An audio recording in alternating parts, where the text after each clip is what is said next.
They swore a vow of poverty, yet they became the world's first billionaires. Welcome to Past Chronicles, where we uncover the secrets history tried to bury. Today, we reveal how a group of warrior monks built a financial shadow empire that still controls your life and your bank account today. I'm going to show you the hidden ledger of the Knights Templar, a system so powerful it threatened kings and invented the very banking tools you use every single day. This is the story of the $100 billion secret. This isn't just a story about the Crusades. It's about a mechanism of wealth that changed the world forever. And I have the receipts to prove it. Stay with me, because what you're about to see is truly shocking. This isn't theory. This is documented financial history. We are looking at the birth of the international credit card and the modern mortgage, centuries before Wall Street existed.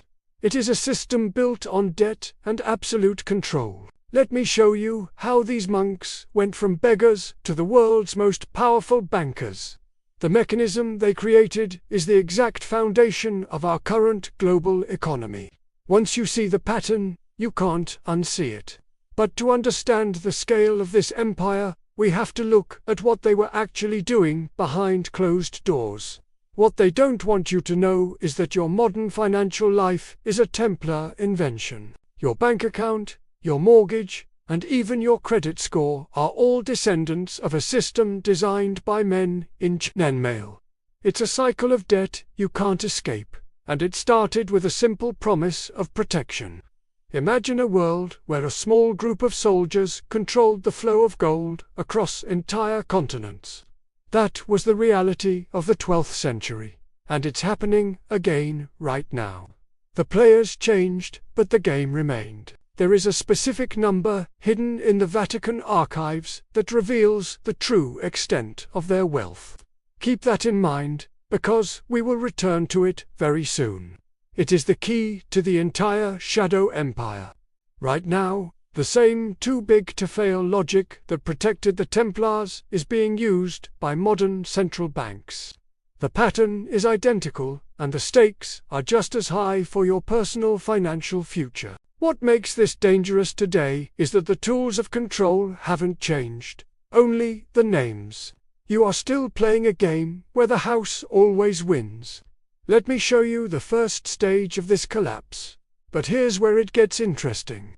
The Templars didn't just find treasure. They invented a way to make money out of thin air. Let's look at stage 1 of their rise to absolute financial dominance. In 1119, 9 knights arrived in Jerusalem with nothing but their swords and a vow of poverty. They were so poor they reportedly shared a single horse between 2 men. This was the humble beginning of a superpower. They claimed their mission was to protect pilgrims, but they spent their first 9 years excavating the ruins of Solomon's temple. What they found there remains one of history's greatest mysteries. It changed their status almost overnight. By 1139, Pope Innocent II issued a papal bull that made the Templars a law unto themselves.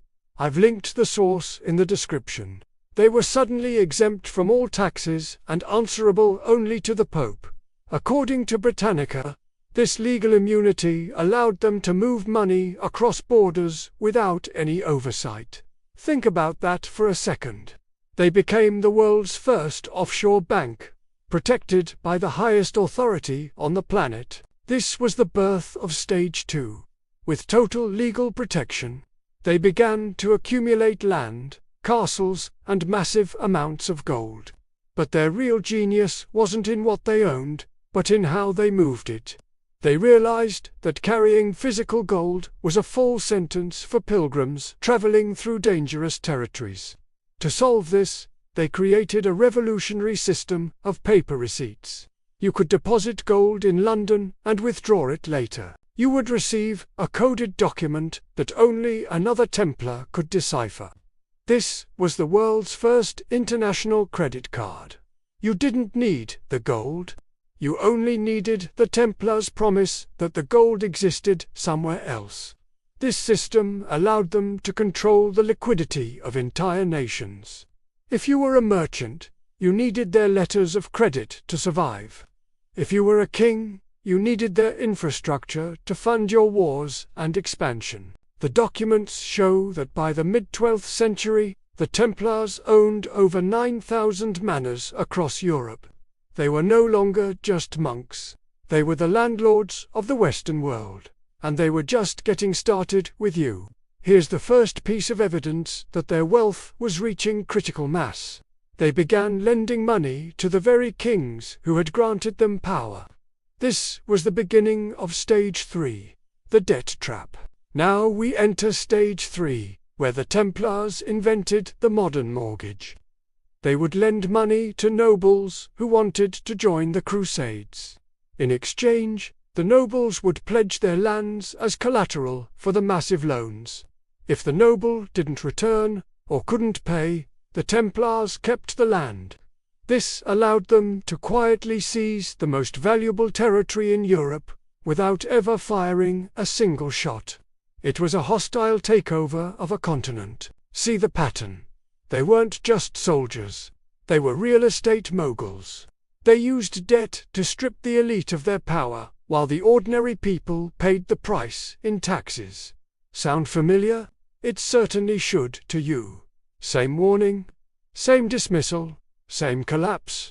The Templars were building a shadow government that operated above the law of any single nation. They were the first truly global corporation, and they were answerable to no one. But here's what nobody else will tell you. The Templars weren't just managing money. They were creating it through a primitive form of fractional reserve banking. They were lending out more value than they actually held in gold. This brings us to Stage 4, the $100 billion hidden ledger. By the 13th century, the Templars were the primary bankers for the kings of France and England. They managed the royal treasuries and controlled the flow of taxes. They had created a system where the state couldn't function without them. They were too big to fail 700 years before the term was even invented. Let me show you the hidden mechanism of their absolute control. The truth is, the Templars had become more powerful than the monarchs they served. They held the secret ledgers of every major power in Europe. They knew who was broke, who was corrupt, and who was truly in debt. Now here's what makes this dangerous. When a bank knows all your secrets and holds all your debt, you are no longer a customer. You are a servant. The kings of Europe realized they were becoming Templar employees. Think about your own life. When you take out a loan, who really owns your house? Who really owns your car? The Templars perfected this illusion of ownership while maintaining the reality of total control through secret financial ledgers. Same pattern, different century. The Templars were the first to realize that you don't need to rule a country if you control its currency and its debt. They were the architects of the modern financial prison. Let's look at a specific example of this power in action. In 1250, when King Louis IX of France was captured in Egypt, it was the Templars who provided the massive ransom to set him free instantly. They didn't just pay the ransom, they negotiated the terms and charged interest on the rescue. Imagine a private organization having more liquid cash than the King of France. That is the definition of a shadow empire. Now here's where most people get this wrong. They think the Templars were destroyed because of heresy. But the real reason was much simpler and much more modern. They were destroyed because they were the ultimate creditors. 3 empires, 3 currencies, 3 failures. The Templars had become a threat to the very idea of national sovereignty. They were a borderless financial power that could bankrupt a king with a single stroke of a pen. For the powerful elite, the Templars were a necessary evil. But for the ordinary people, they were an invisible force that controlled the price of bread and the cost of land. You were always the one paying. Meanwhile, the ordinary pilgrims were being charged fees for every transaction. while the Templars enjoyed tax-free growth on their massive estates. It was a massive transfer of wealth from the many to the very few. Today, the modern parallel is undeniable. We see the same pattern with global financial institutions that operate beyond the reach of local governments. You are living in the world the Templars built, whether you know it or not. The trick is simple. You create a system that is too complex for the average person to understand, and then you charge them for the privilege of using it. This is the core of the Templar mechanism. They knew that as long as they controlled the ledger, they controlled the truth. If the ledger said you owed money, you owed money. There was no court of appeal against the Templar accounting system at the time. They knew, they ignored, they collapsed. The kings of Europe eventually realized that the only way to escape the debt was to destroy the creditor. This leads us to the most dramatic moment in financial history. On Friday the 13th, in October 1307, King Philip the Fair of France launched a coordinated strike to arrest every Templar in the country. He didn't want their souls. He wanted their secret ledgers and gold. But here's the twist. When the king's men broke into the Templar treasury in Paris, they found it empty. The gold was gone. The ledgers were missing. The world's first $100 billion fortune had vanished overnight. Where did it go? Some say it went to Scotland. Others say it went to Switzerland. But the most likely answer is that it stayed in the system. The mechanism they created was too useful to be destroyed. The mechanism is simple. Strip away the religious robes and the crosses, and you are left with a perfect blueprint for global banking. This is not a conspiracy. This is the evolution of modern financial power. Here's how it actually works. The Templars proved that debt is more valuable than gold. If you can control the debt of a nation, you can control its future. This is the secret they tried to bury. Let me show you the evidence from National Geographic. Their research confirms that the Templars' financial innovations were the direct ancestors of the modern banking systems we use today. I've linked the source below for you. According to National Geographic, the Templars were the first to use complex accounting and branch banking on a global scale. They created a network that allowed money to move faster than the armies of kings. This is the revelation. The Templars didn't disappear. They just changed their branding. The systems they developed were adopted by the very people who claimed to have destroyed them. The Shadow Empire simply evolved. You'll find the source link in the description. It details how the Templar banking model became the standard for the merchant banks of the Renaissance and eventually the central banks of the modern world we live in. What I'm about to show you next is the most important part of the story. It's the connection between these medieval monks and your current financial reality. This is why this history matters to you right now. The next part is the most important. We are moving into stage 5. The modern legacy. This is where the ancient secret becomes a modern threat to your personal freedom and your financial independence today. What makes this dangerous today is the SWIFT system. This is the global network that allows banks to send and receive information about financial transactions. It is the direct descendant of the Templars' coded letters of credit. Right now, the same pattern is happening. A centralized, borderless network controls the flow of all global wealth. If you are cut off from this network, you effectively cease to exist in the modern economy. Just like the Templars could refuse a pilgrim's letter of credit, modern financial networks can debank individuals or entire nations with a single command. The power of the ledger has never been more absolute than now. As we speak, the same interest-free traps and mortgage cycles the Templars used to seize land are the exact foundations of your current bank loan agreements. You are still pledging your future for their credit. Think about that. Every time you use a credit card, You are using a tool perfected by warrior monks 900 years ago. Every time you pay a mortgage, you are following a Templar script. The cost of not knowing this is high. While you're not paying attention, the same mechanisms of debt and control are being tightened. By the time most people realize the trap, it's usually too late to escape. Every empire thinks it's the exception. The Templars thought they were untouchable because they were the world's creditors. But they forgot that when you owe the bank $1 million, they own you. When you owe billions, you own them. This is the modern version of the elite versus ordinary contrast.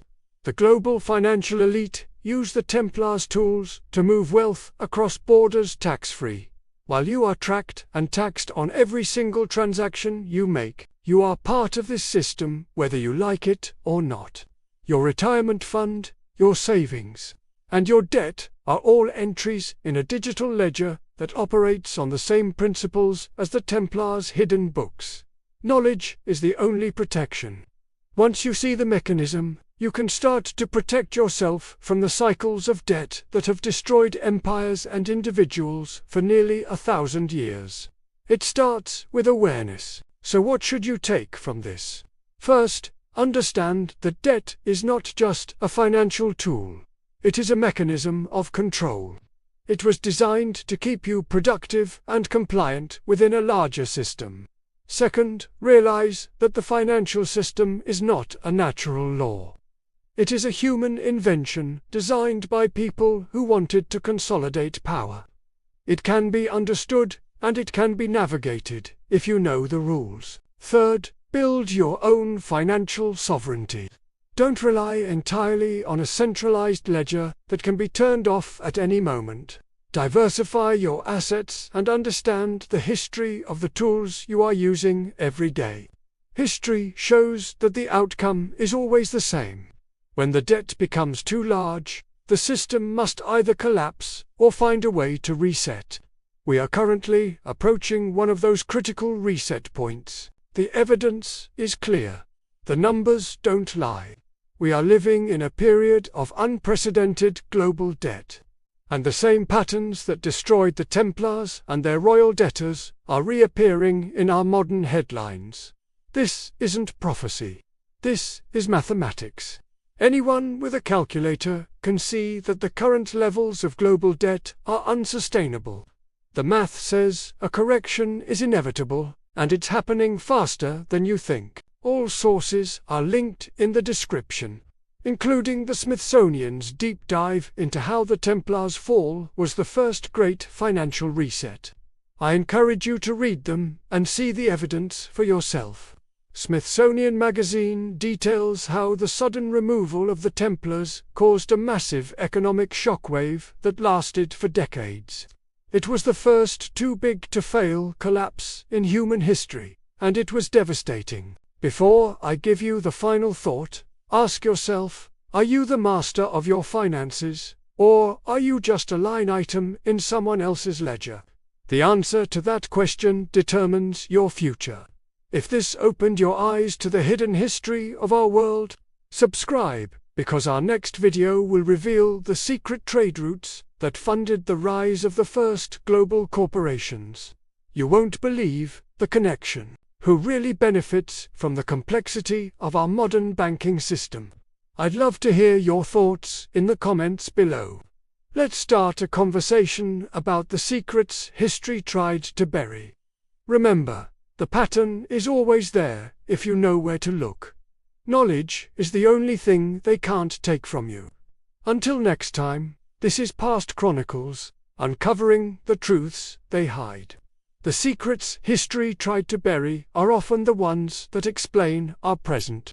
Don't let the complexity of the system blind you to the simplicity of the trick. Stay curious and stay vigilant. This isn't about ancient monks in white robes. It's about the $100 billion secret that still governs the world today. Now you know the truth behind the ledger. Use it wisely. Remember the question I asked at the start. How did monks become billionaires? Now you know the answer. They didn't just find gold. They found a way to control the world through the power of debt. Same pattern, same stages, same result. The history of the Templars is a warning for our modern age. Don't be the one who realizes the trap only after it has already closed on you. The ledgers may be digital now, but the game is exactly the same. You are the one who decides if you will be a servant to the debt or a master of your own financial destiny.